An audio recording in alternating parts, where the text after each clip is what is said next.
শুধু বিঘে দুই ছিল মোর ভুই, আর সবই গেছে ঋণে। বাবু বলিলেন, বুঝেছ উপেন, এ জমি লইব কিনে? কহিলাম আমি, তুমি ভূস্বামী, ভূমির অন্ত নাই। চেয়ে দেখো মোর, আছে বড় জোর, মরিবার মতো ঠাঁই। শুনি রাজা কহে, বাপু জানো তো হে, করেছি বাগানখানা। পেলে 2 বিঘে, প্রস্থে ও দীঘে সমান হইবে টানা, ওটা দিতে হবে।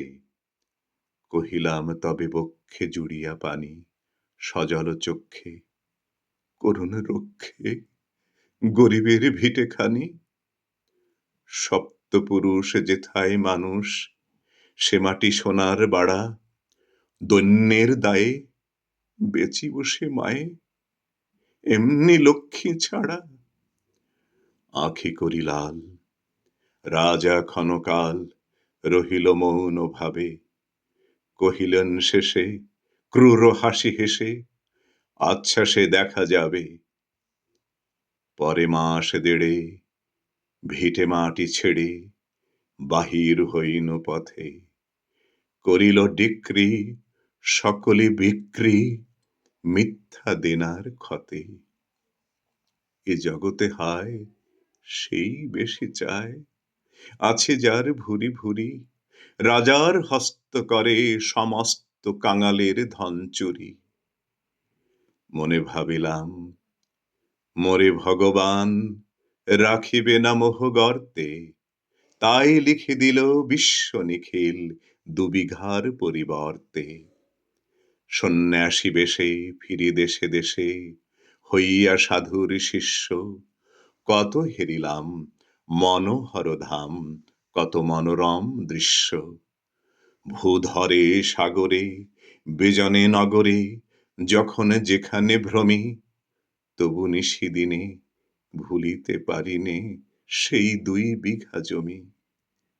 হাটে মাঠে বাটে এই মতো কাটে বছর 15-16।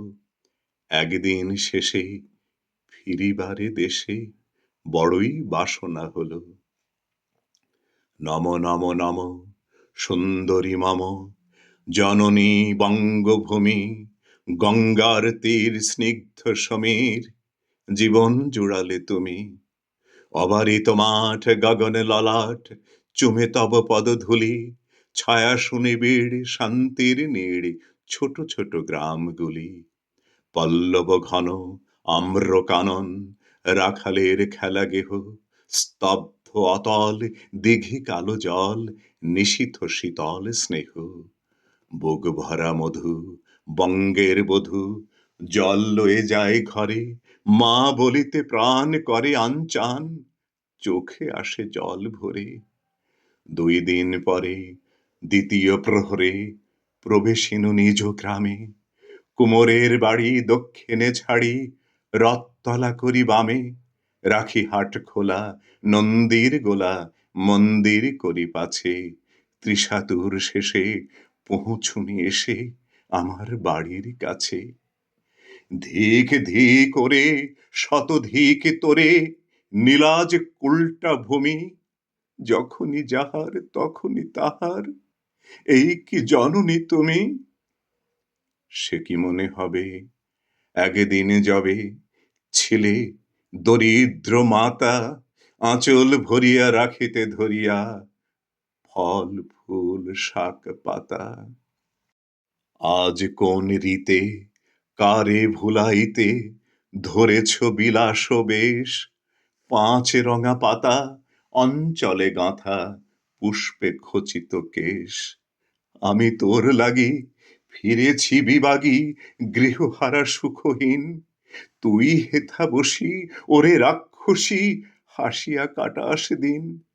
ধনীর আদরে গরব না ধরে, এতই হয়েছ ভিন্ন। কোনখানে লেশ নাহি অবশেষ, সেদিনের কোনো চিহ্ন। কল্যাণময়ী ছিলে তুমি ওই, ক্ষুধাহরা সুধারাশি। যত হাসো আজ, যত করো সাজ, ছিলে দেবী হলে দাসী। বিদীর্ণ হইয়া ফিরিয়া ফিরিয়া চারিদিকে চেয়ে দেখি প্রাচীরের কাছে এখনো যে আছে সেই আম গাছ, একি বসি তার তলে, নয়নের জলে শান্ত হইল ব্যথা। একে একে মনে উদিল স্মরণে বালককালের কথা। সেই মনে পড়ে জ্যৈষ্ঠের ঝড়ে রাত্রে নাহিক ঘুম, অতি ভোরে উঠি তাড়াতাড়ি ছুটি আম কুড়াবার ধুম। সেই সুমধুর স্তব্ধ দুপুর পাঠশালা পলায়ন, ভাবিলাম হায় আর কি কোথায় ফিরে পাবো সে জীবন। সহসা বাতাস ফেলি গেল শ্বাস, শাখা দোলাইয়া গাছে দুটি পাকা ফল লোভিল ভূতল আমার কোলের কাছে। ভাবিলাম মনে, বুঝি এতক্ষণে আমারে চিনিল মাতা, স্নেহের সে দানে বহু সম্মানে বারেক ঠেকানো মাথা। হেন কালে হায় যমদূত প্রায় কোথা হতে এলো মালি, ঝুঁটি বাঁধা উড়ে সপ্তম সুরে পাড়িতে লাগিল গালি। কহিলাম তবে আমি তো নীরবে দিয়েছি আমার সব, দুটি ফল তার করি অধিকার, এত তারি কলরব। চিনিল না মোরে, নিয়ে গেল ধরে কাঁধে তুলি লাঠি গাছ। বাবু ছিপ হাতে পারিষদ সাথে ধরিতেছিলেন মাছ। শুনি বিবরণ ক্রোধে তিনি কন, মারিয়া করিব খুন। বাবু যত বলে পারিষদ দলে বলে তার শতগুণ। আমি কহিলাম শুধু দুটি আম, ভিক মাগি মহাশয়। বাবু কহে হেসে, বেটা সাধু বেশে, পাকা চোর অতিশয়। আমি শুনে হাসি, আঁখি জলে ভাসি, এই ছিল মোর ঘটে। তুমি মহারাজ সাধু হলে আজ, আমি আজ চোর বটে।